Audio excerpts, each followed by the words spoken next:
Several law enforcement agencies still trying to find an escaped killer on the East Coast. He broke out of prison nearly a week ago, and this noon we are learning he may have gotten ideas about his escape from another inmate. The Philadelphia Inquirer reporting that a source inside the prison told the paper that Danilo Cavalcante climbed onto a roof, ran across the roof, and then jumped down to a less secure area with a surveillance blind spot. The source reportedly says that a different inmate used the same method to escape back in May. The criminal complaint for the previous inmate who escaped from the prison says he was able to access the roof from the exercise yard and then ran out past a security station. He was captured in a matter of hours.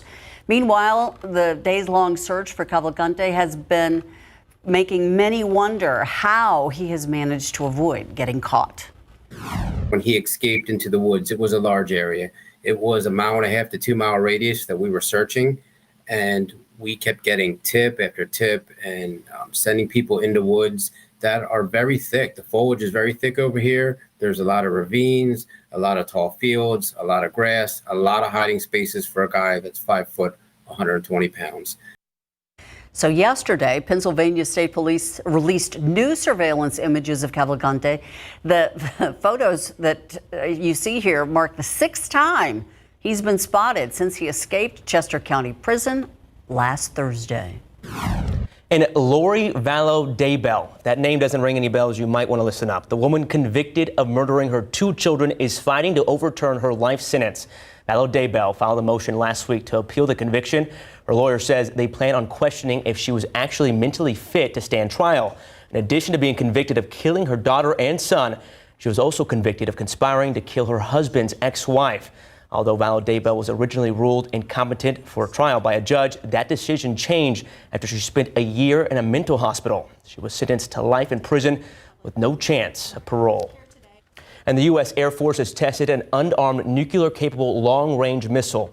The Global Strike Command says the Minuteman III launched today from Vandenberg Air Force Base in California and traveled 4,200 miles to the Marshall Islands. The intercontinental ballistic missile was equipped with 3 test re-entry vehicles.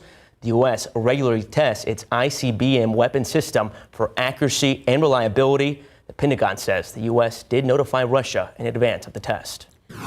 According to a government watchdog group, the federal budget deficit expected to nearly double to $2 trillion for the 2023 fiscal year. The increase stems from a sharp decline in tax revenues and an increase in mandatory spending on Social Security, Medicare, and interest payments.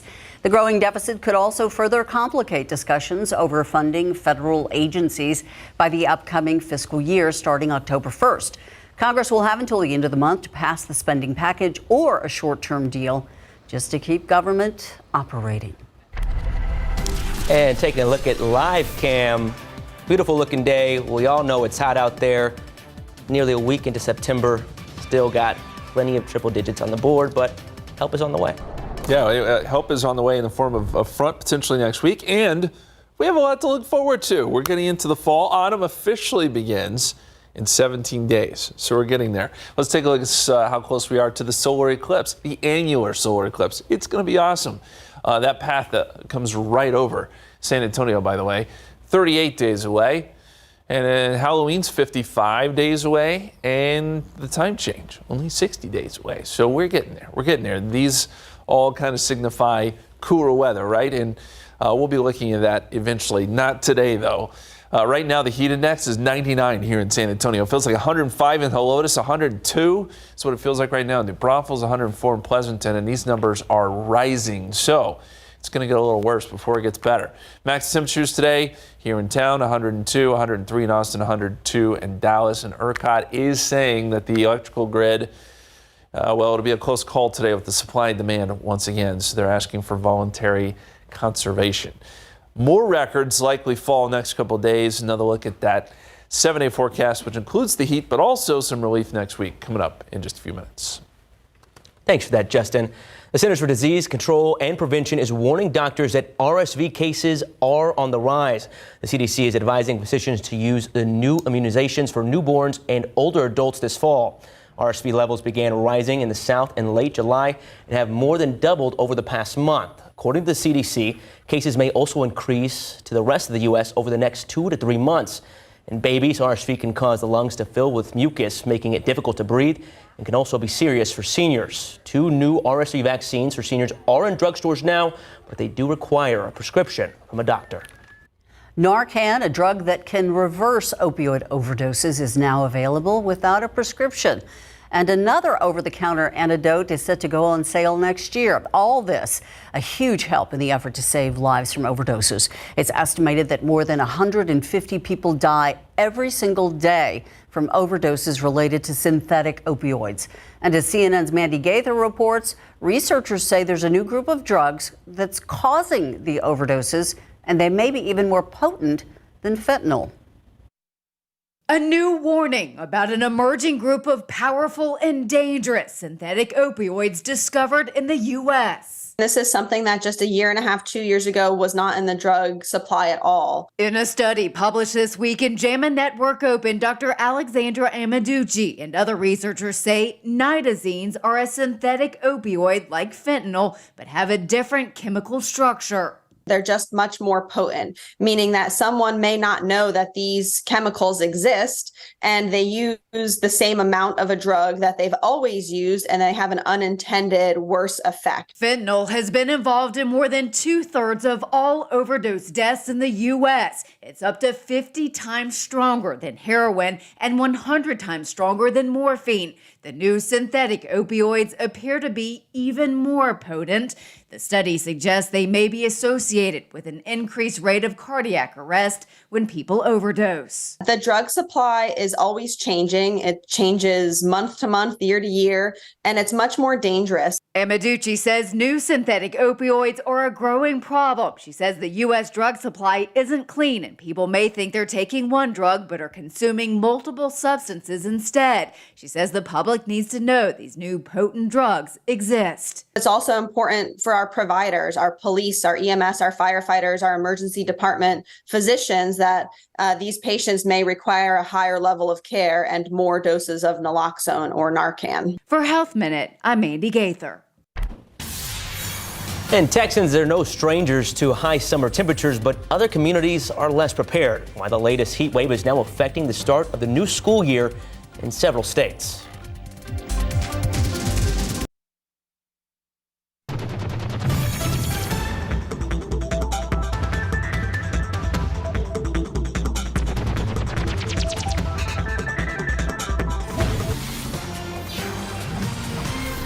Now, turning to the rise of stalkerware. These apps were initially designed to monitor kids, but are now being used in malicious ways. ABC's Becky Worley explains how these apps track and document every move you make online without you ever knowing it. It can be lurking on your phone and you'd never know it was there. Stalkerware, software installed on a device without the consent of the user. Stalkerware is the entire class of software applications that are designed to be covertly installed on a device in order to exfiltrate data. Data like passwords, photos, GPS location data, and it can even see text messages. Experts warn it's often installed by an intimate partner as a tool for abuse. One of the biggest concerns with stalkerware is the level of access that it gives to the abuser into the person's life. So many things exist on our devices, so if that's compromised, then it's a huge violation of the person's trust and safety. To get a better idea of the type of access these apps have, we enlisted the help of cybersecurity advocate Eva Galprin. With physical access to this Android phone, she was able to install the stalkerware in just a few minutes. It was not particularly difficult. I then went and hid all my tracks so it would not be easy for you to know. It was logging every website I visited, every call I placed, and keystroke I made. Oh, those are my texts. Yep. The whole thing, not just that I sent a text. Absolutely, the contents of your text. Here you are, checking in with your producer right here. Man, it's all right there. All the while tracking my location without ever giving me any idea it was there. I want to see how I would know that it's on here. It's not going to come up on that. I'm looking through here and I don't see any apps that I don't recognize. Is there any legitimate use for these types of software that you can think of? Everything that you can do, which would require you to have this kind of access to a device, can also be done without having to fool the person that you're watching. It can be done with consent. If you find yourself deliberately circumventing consent, you are probably breaking the law, and you are definitely doing something unethical. mSpy advertises their product as an undetectable phone spy app and highlights their invisible mode so that nobody will know about your actions. We reached out to mSpy for comment regarding these possible misuses, but have not heard back. Their website does say that you must notify the user of the device that they're being monitored. Many of the stalkerware apps market themselves as parental monitoring tools, but Eva says these should never operate in stealth mode. Apps that are deemed stalkerware are no longer available in the Apple App Store or the Google Play Store because they violate policies. But they are still available online, making digital awareness yet another aspect of abuse for survivors to look out for. So, to protect yourself, experts say you can run antivirus scanners on your computer or your phone. Yeah, definitely scary stuff, but it is important to note if you do find stalkerware, just be aware that removing it could tip off whoever installed it in the first place. Justin Horn uses lots of apps, all of them related to weather. Monitoring the weather. Is that right? You're stalking the weather. I only use one, KSAT weather app. There you go. Oh, nice plug. That's all you need. That's all you need. 91 so far today. The average is 92. The record is 102. That I think we get to this afternoon. That was last set in 1908, so we could break that record. And more records ahead before we finally get some relief next week. Another look at that 7-day forecast for you coming up.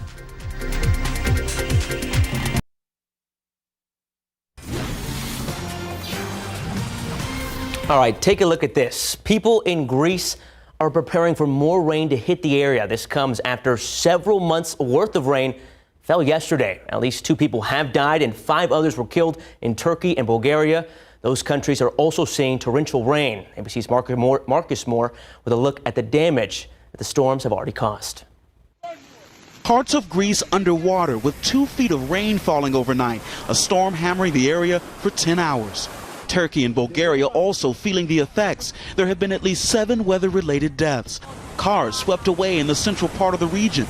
In Turkey, at least 2 bodies were discovered near the Bulgarian border after a group of people was swept away from a campsite. Cars seen trying to navigate through the flooded streets. Stu Steverson recording this video of the stairs leading up to his hotel room. It was just torrential non-stop. This weather disaster coming after a summer of extreme heat and devastating wildfires in Greece, claiming the lives of more than 20 people. The Weather Service in Greece saying that in the Pelion region, they got about 2.5 feet of rain in one day. That's the highest level recorded since 2006, and more rain is expected today. Marcus Moore, ABC News, London. As much as us Texans are used to the summer heat, this was one for the record books, even for us. Now scorching temperatures are upending the start of the new school year, and they're forcing districts to shut down classes across several states. For instance, Maryland. Many students in the cities there are taking virtual classes this week because their schools have central air conditioning or do not have central air conditioning. This widespread heat wave also closing classrooms in Connecticut to Wisconsin. And in Pennsylvania, dozens of schools are going virtual, and 74 schools dismissed early on their very first day. Near Detroit, an entire district shut down yesterday, unable to keep the classrooms cool. Now, a lot of parents are frustrated. They are blaming districts for not having a better plan to handle all this heat. We know how hot it's going to be every summer, so the fact that they aren't really prepared for these kinds of incidents is a little ridiculous. A 2020 government report estimated 41% of public school districts need to update or replace their HVAC systems in at least half of the schools. Now, this is a rare sight. That's flamingos, but they're hanging out in the wild in the Midwest. People are spotting these peak birds in Ohio, Kentucky, and in parts of Florida that don't usually see them. So why are these long-legged birds popping up in all these places? Right now, the leading theory is that the flamingos got diverted by Hurricane Idalia while they were traveling in the Caribbean. Scientists say many of them headed north to escape the nasty weather.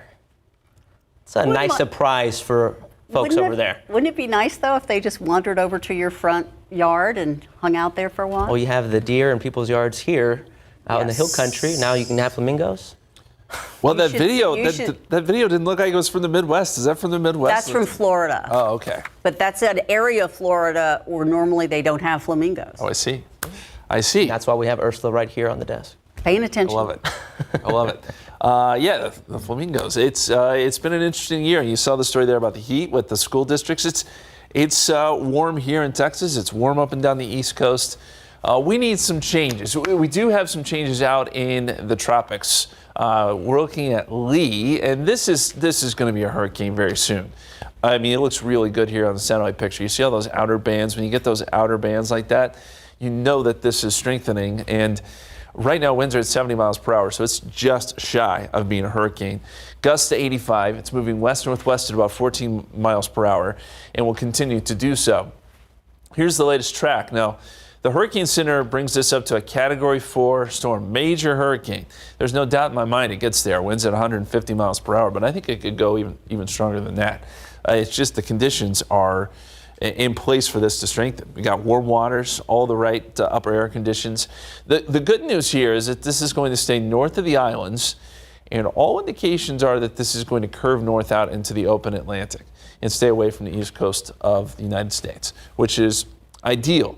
But as we get into the next couple days, I still want to watch this closely because we've had a history of storms going a little bit further west than they're supposed to. And if that happens, then the East Coast could still get affected by this. But again, the latest models take this away from land. 91 right now. Heat index is at 99. South-southeasterly winds at about 8. And you see the current heat index. This is the feels like number. 100 in Bandera. 99 in Honda, 103 Divine, 102 in New Braunfels. It's just a really toasty afternoon. 107 in Gonzales. In the forecast for today, takes us up to 102 this afternoon and slow to cool us down this evening. 97 at 8 p.m., 88 at 11 o'clock. Mostly clear today. I want to show you the weekend football forecast. A lot of big games going on this weekend. Texas State, of course, taking on UTSA at the Alamo Dome, so that's indoors. But the tailgating, if you're doing some tailgating before that game, it's going to be hot. Temperatures in the 90s. And Texas A&M and Miami, 89 there in Miami. 50% chance of some storms there. Texas at Alabama and Tuscaloosa, 83 and sunny. Good weather for that game. Texas Tech is taking on Oregon in Lubbock. 30% chance of rain, temperatures in the 90s there. We can't forget about the Cowboys on Sunday. NFL taking on the Giants, 77, 50% chance of rain there. Our forecast as we go forward, high pressure starts to scoot west, and by Sunday we add in some rain chances as a weak frontal boundary approaches. I don't think there'll be huge rain chances, but there is an opportunity there Sunday and Monday. Then we get a front behind that. This one actually tries to move through Tuesday into Wednesday, and that gives us better rain chances and should cool us down middle part of next week. So here it is in your 7-day forecast. Lots of triple digits through Saturday to Sunday, but then finally I think a little bit of a cool down. 99 Monday, 94 Tuesday with a 30% chance of rain. We'll be right back.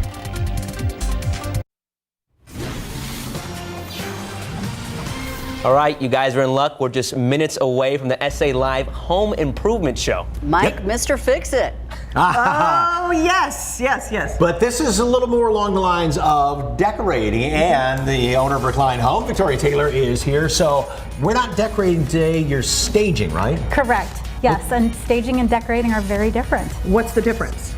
So decorating is meant to show your style. It's meant to still tell the story of your life. Staging is a marketing effort.